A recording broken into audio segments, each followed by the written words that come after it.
আমার গায়ে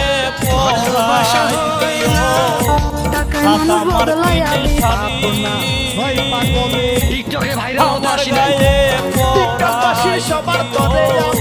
প্রচুর কফিলিং লাগবে, প্রচুর। তুমি যদি থাক তারা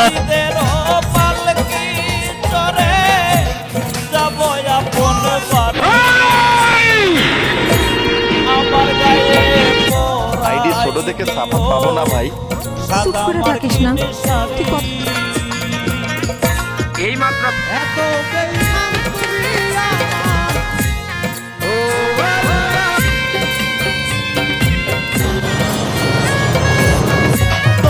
মায়াই কইরা অন্ধকার কবরে তোমায় আমার ওরে কোন দিন জানি যাই